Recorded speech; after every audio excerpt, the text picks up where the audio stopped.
I am Dr. Mathangi, electrohomeopathy medical practitioner. இந்த video எதுக்கு அப்படின்னா என்கிட்ட வர பெரும்பாலான பேஷண்ட்ஸ் கேட்குறது எலக்ட்ரோஹோமியோபதி மெடிசன் எந்தெந்த டிசீஸ்க்கெல்லாம் கொடுக்கலாம் அப்படின்னு. First of all electrohomeopathy medicine plant and herbal paste.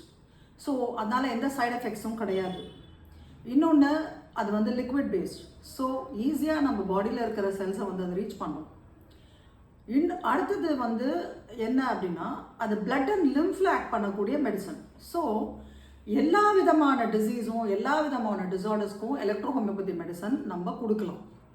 எலக்ட்ரோஹோமியோபதி medicine ரொம்ப எஃபெக்டிவாக ஏன் ஆக்ட் பண்ணுது அப்படின்னா அது functional, structural, constitutional and temperament பேஸில் மெடிசன்ஸ் செலக்ட் பண்ணி கொடுக்கறதுனால ரொம்ப powerful and very fast recovery இருக்குது.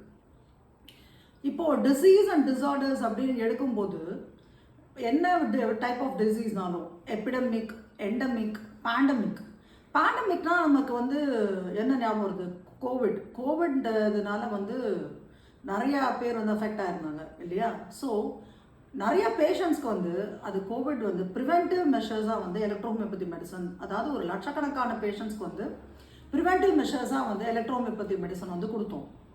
அதே மாதிரி யாரெல்லாம் அஃபெக்ட் ஆகிருந்தாங்களோ கோவிடில் அவங்களுக்கும் இந்த மெடிசன்ஸ் கொடுத்து அவங்க பர்ஃபெக்டாக க்யூர் ஆகிட்டாங்க. அது இன்னொன்று இது எபிடமிக் அண்ட் எண்டமிக், அந்த இதுக்கும் நம்ம இந்த மெடிசன்ஸை கொடுக்கலாம் தாராளமாக.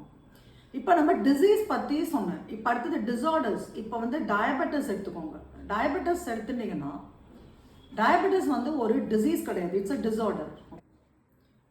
ஸோ இப்போ டயபெட்டிஸ் எடுத்திங்கன்னா ரெண்டு விதமான டைப் இருக்குது. ஒன்று டைப் 1 டயபெட்டிஸ், இன்னொன்று டைப் 2 டயபெட்டிஸ். டைப் 1 டயபெட்டிஸ் அப்படிங்கிறது it is a hereditary. So சின்ன வயசுலேயே அது முதல்லேருந்தே வந்துடும்.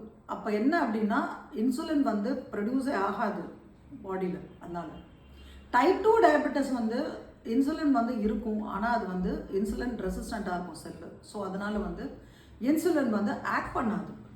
ஸோ டைப் 2 டயபெட்டிஸ் எடுத்திங்கன்னா டைப் 2 டயபெட்டிஸ் எலக்ட்ரோஹோமியோபதி மெடிசனில் நல்லாவே கொடுக்க முடியும். ஏன்னா பேங்க்ரியாஸோட இதை எஃபிஷியன்சியை ஏற்றி செல்லோட இருக்கிற அந்த ஃபேட் அதெல்லாம் கரைச்சி பண்ண முடியும். இன்னொன்று கிளாண்டு இதில் ஆக்ட் பண்ணக்கூடிய மெடிசன் இது. எண்டோக்ரைனல் கிளாண்ட் எல்லாத்துலேயுமே ஆக்ட் பண்ணக்கூடிய மெடிசன் இது. அதனால் டயபெட்டிஸ் மெலிட்டஸ்க்கு நல்லாவே கொடுக்கலாம். இன்னொன்று டயபெட்டிஸ் மெலிட்டஸ் அப்படிங்கிறது ரெண்டு விதமான இது இருக்குது. ஒன்று டயட்னால், அடுத்தது ஸ்ட்ரெஸ்னாலையும் பாடியில் நம்ம சுகர் டெபாசிட் ஆகும் பிளட்டில். ஸோ ஸ்ட்ரெஸ்ஸை குறைக்கிறதுக்கும் இந்த இது நம்ம எலக்ட்ரோஹோமியோபதி மெடிசன் கொடுக்க முடியும். ஸோ நம்ம டிசீஸ் அப்படின்னு எடுத்தோம்னாலே, நம்ம டிசீஸ் அண்ட் டிசார்டர் எடுத்தோம்னாலே ரெண்டு விதமாக கிளாஸிஃபை பண்ணலாம். ஒன்று சைக்கோசோமேட்டிக், இன்னொன்று சோமோசைக்காசிஸ். சைக்கோசோமேட்டிக் அப்படிங்கிறது என்ன அப்படின்னா மன ரீதியாக பாதிக்கப்பட்டு பின்னாடி உடல் ரீதியாக அஃபெக்ட் ஆகிறது. அதுதான் சைக்கோசோமேட்டிக். ஸோ அதே மாதிரி சோமோசைக்காசிஸ் அப்படின்னா உடல் ரீதியாக ஏற்கனவே ஒரு நோய்வாய்ப்பட்டு அது நாளடைவில் மன ரீதியாக அஃபெக்ட் ஆகுது. மன அழுத்தம், டிப்ரெஷன், அந்த மாதிரிலாம் சொல்லுவோம் இல்லையா? ஸோ அதுக்கெல்லாமும் இந்த மெடிசன் நல்லாவே கொடுத்தா நல்லாவே கேட்கும் எலக்ட்ரோஹோமியோபதி மெடிசன். இப்போ யங் ஏஜ்லேயும் சில்ட்ரன் இல்லை, ஒரு யூத், யங்ஸ்டர்ஸ் அவங்களுக்குமே இப்போ டயபெட்டிஸ் வருது. எதனால் அப்படின்னா ஒன்று நைட் ஷிஃப்ட்டு அப்படின்னு சொல்லி ஒர்க் பண்ணுறாங்க, ஓவர் நைட் ஒர்க் பண்ணுறாங்க. ஸோ ஓவர் நைட் ஒர்க் பண்ணும்போது அவங்களோட ஃபுட் ஹேபிட்ஸும் என்ன ஆகுதுன்னா எல்லாமே மாறுது. நேரத்துக்கு அந்த சாப்பாடுங்கிறது நேரத்துக்கு இல்லாமல் அன்டைமாக சாப்பாடு எடுக்கிறதுனாலையும் இந்த டயபெட்டிஸ் வரத்துக்கான ரீசன். நிறையா ஜங்க் ஃபுட்டு சாப்பிட்றாங்க, அதனாலையும் இந்த டயபெட்டிஸ் வரும்.